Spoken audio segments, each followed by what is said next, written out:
This is Faith Ignited, the podcast where we put God back into history.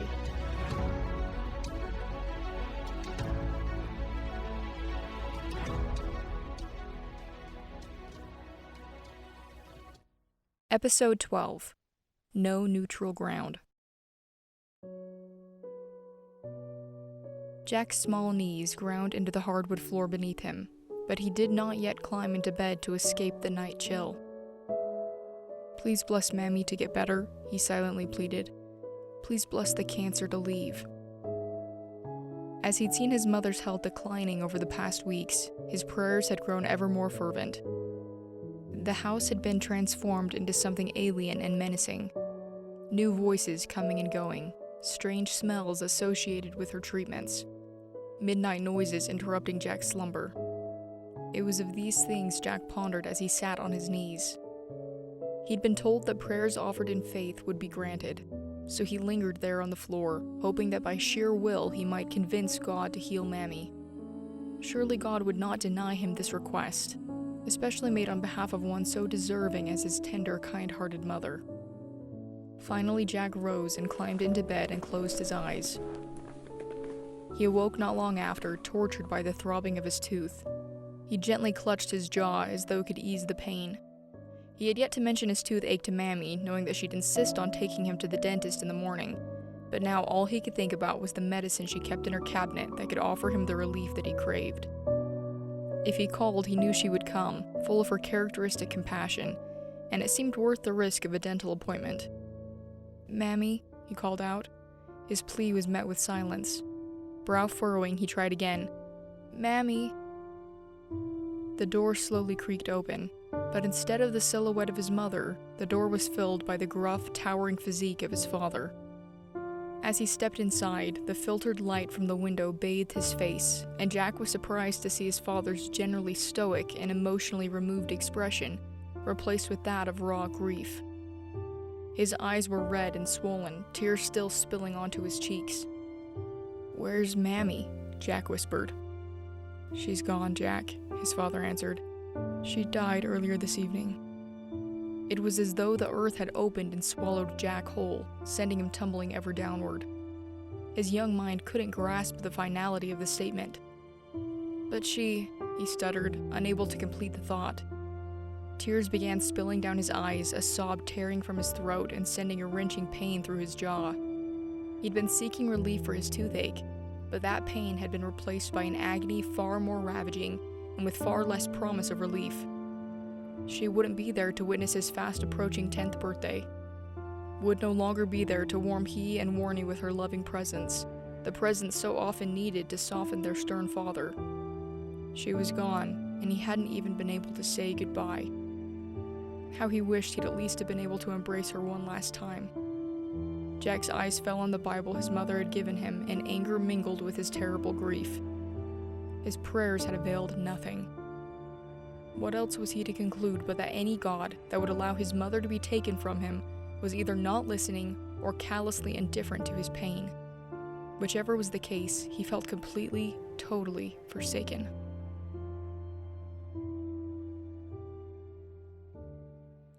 Most Christians are very familiar with the story of Adam and Eve, and their fall that plunged humanity into its fallen state. It's the first event in recorded history. Adam and Eve had lived in a state the Bible called innocence. They had the mentality of children, not knowing the difference between good and evil because, well, they'd only ever known good. All that they had experienced was pleasure, peace, and ease. But when they partook of the fruit of the tree of knowledge of good and evil, their naivety was stripped away. Their eyes were opened and they became aware of the complementary opposites of their current experience, including evil, death, and pain. While many know this story, I feel like less are able to see its profound parallels and the implications it has for us. You see, Adam and Eve's story is our story. Their experience is our experience, though ours is, albeit, more of a gradual fall. We've all witnessed the sweet innocence fade from a child's eyes as they enter into their teenage years, the age that most parents dread. There is excitement and opportunity that accompanies this state, but it's also coupled with a greater potential for foolish and even bad choices. And they start to realize the imperfections in their parents and in the world, which can lead them to question everything. Teenagers are prone to parrot why at every opportunity, because that's the time that we come to see the world in its full color, but also in its ugly reality. No wonder the teenage years are infamously challenging. And anyone who watches the news or studies history must admit that great evil has transpired on this planet. Darkness that would cause any human being with a shred of compassion to cry out, "Why, God? Why? So whether it comes early or later in life, for each of us a moment arrives when innocence is stripped away, and we become aware of the presence of dark forces at work in this world. This can lead to one of two things. People will either have a coming to God moment, or it can lead them to a crisis of faith. And this can be something either personal or very widespread. One of these more far-reaching crises happened about 100 years ago. In the early 1900s, the future of the world looked exceptionally bright. The breakthroughs in science and technology were constantly astounding the world. The invention of the tractor and even the vacuum helped to make labor less arduous. Henry Ford's assembly line was producing thousands of Model T vehicles, and the Wright brothers made their first successful flight, opening up the world to a people that, for the most part, had only traveled where they could either walk or ride a horse. Talking motion pictures wowed the world, and great minds like Albert Einstein and Marie Curie were making their discoveries. It seemed as though man, through his own brilliance and achievement, was ushering in a new Eden.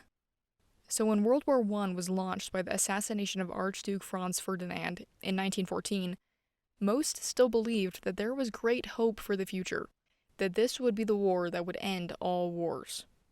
No one could have anticipated the horrors that were to come. World War I was the first time machine guns, poison gas, grenades, and artillery were introduced to the battlefield, making it possible for men to be killed much more efficiently than in any previous war. Proof that technology is just a tool. It can be used to create or to destroy. Time spent in the trenches, watching men be blown apart, and then smelling their decomposing corpses for weeks on end, tried the faith of every soldier that had come to fight for king, country, and God. The war lasted 4 long years, and over 9 million soldiers died, and around 37 million others were wounded. On top of this was the Spanish influenza of 1918.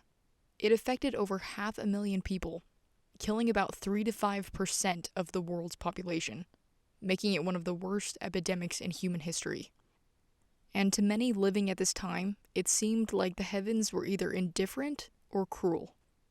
So in Europe and America, Christianity began to wane. It seemed to many irrelevant in light of so much tragedy and heartache. Virtues such as patriotism, bravery, and selflessness began to seem hollow. And because of this, the 1920s and 30s were largely characterized by cynicism, and we saw a big downturn in faith and an upturn in immorality. Hence the name, the Roaring Twenties. But people still hoped that we'd learned our lesson. But just 21 years later, we were again engulfed in a worldwide conflict. This one would give rise to a regime that would commit some of the greatest atrocities this world has ever seen. 6 million Jews would die during the Holocaust. Others would survive to relate stories of brutal treatment, starvation, and death that they witnessed on every hand. This caused people to question, where was God? In the Allied nations, people would often turn on their radios to get updates about the war. But in the UK, there was a channel that wasn't reporting news. Those who turned it on heard a man's deep voice expressing views of faith and explaining Christianity in very simple terms. It was like a beam of light piercing the morose darkness and offering the people an alternative to rejection of God, helping them to understand how to cope with evil and pain. His name was C.S. Lewis, and strangely enough, this defender of the faith had spent most of his life as an atheist. So how did someone who spent so much of his life rejecting God end up such a fierce defender of the Christian faith, bringing light to a nation in darkness that felt that God had forgotten them. The remarkable story begins in 1989 in Belfast, Ireland. From the time he was 4, Clives Staples Lewis went by Jack, a name that he adopted from a beloved dog that died when he was young. He had a very idyllic childhood, spending a lot of time with his older brother outdoors. And it was this time that he spent in nature where he gained his love of animal life. Both of Lewis's parents attended college. His father was a solicitor, and the boys were raised to love reading. Lewis wrote, "I am the product of endless books. There were books in the study, books in the drawing room, books in the cloakroom, books too deep in the great bookcase on the landing, books in the bedroom, books piled as high as my shoulder in the cistern attic. Nothing was forbidden me.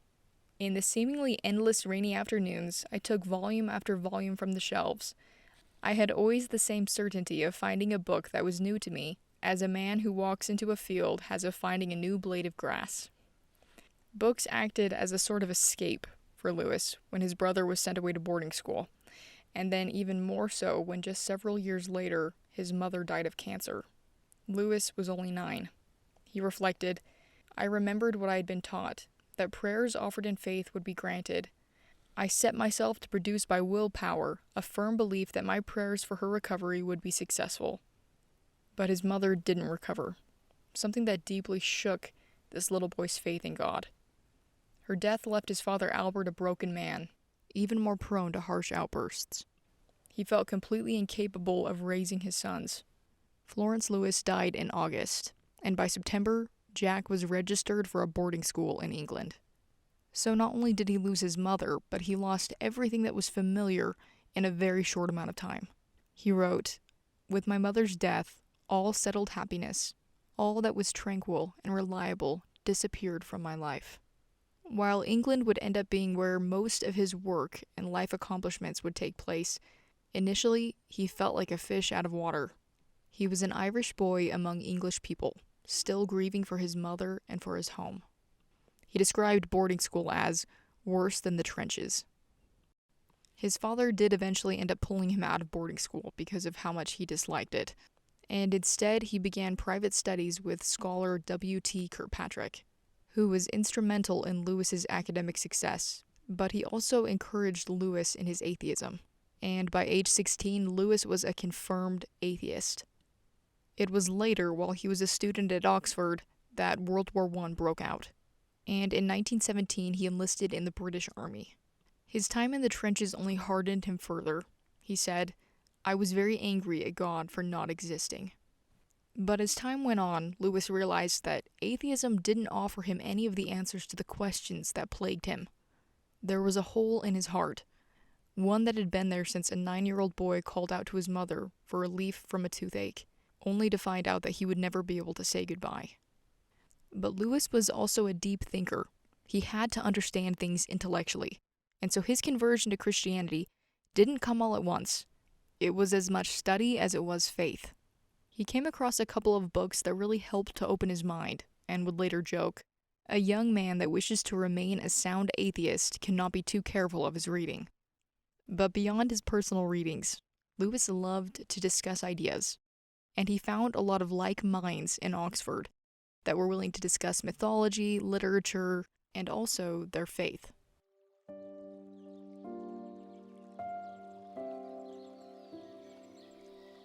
Jack's legs matched Tolly and Hugo's pace as their feet trod along the Addison Walk, a nearby stream gurgling pleasantly.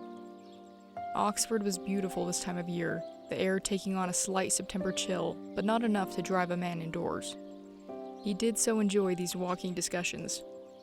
Jack's mind was turning with Tolly's last comment and Hugo's defense of his stance. Their conversation on mythology had quickly evolved into theology, which, of course, Hugo and Tolly had the same perspective on, both being devout Christians. Tolly, as Jack affectionately called his friend John Tolkien, turned to look at Jack as he went on to defend his point, face serious in concentration. One can hardly deny the Gospels, if based on nothing but sheer evidence. Lewis listened, his brow furrowing. It had been 2 years since he'd come to the reluctant conclusion that God did indeed exist. That had been an extraordinarily humbling moment, spurred partially by seeing one of the fiercest atheists he knew admit the substantial evidence for the Gospels.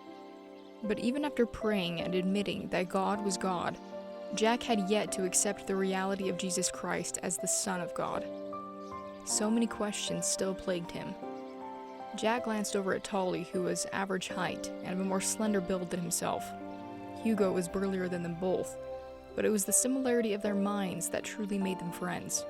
And at the moment, they were a great source to which he might look for answers to his questions.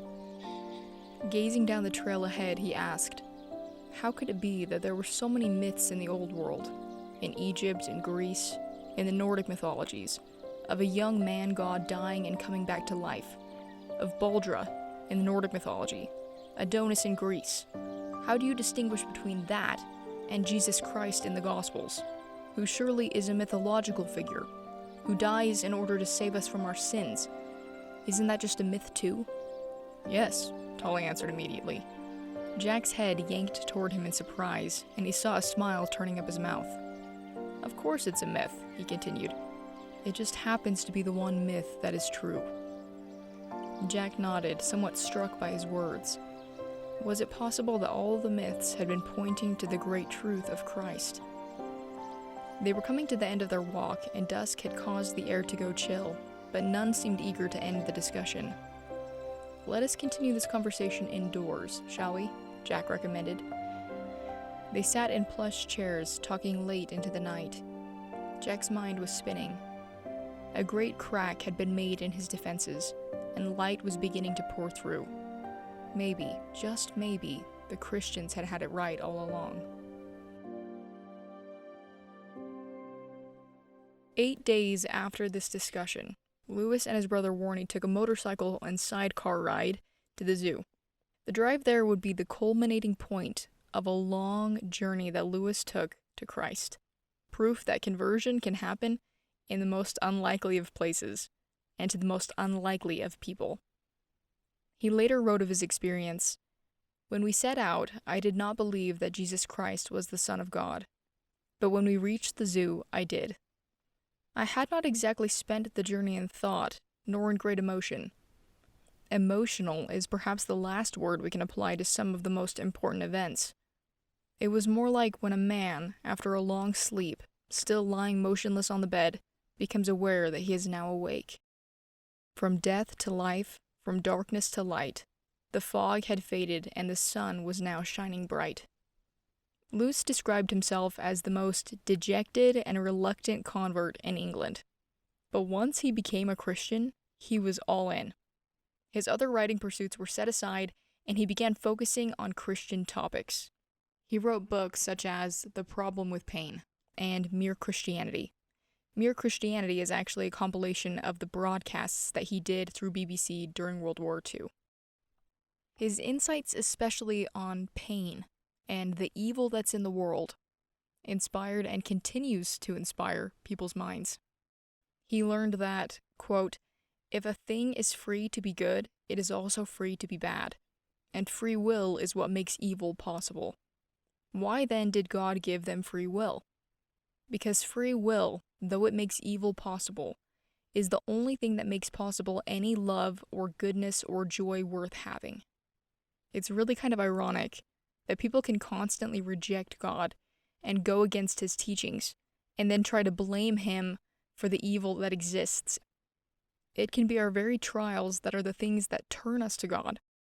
Lewis said, "We can ignore even pleasure, but pain insists upon being attended to.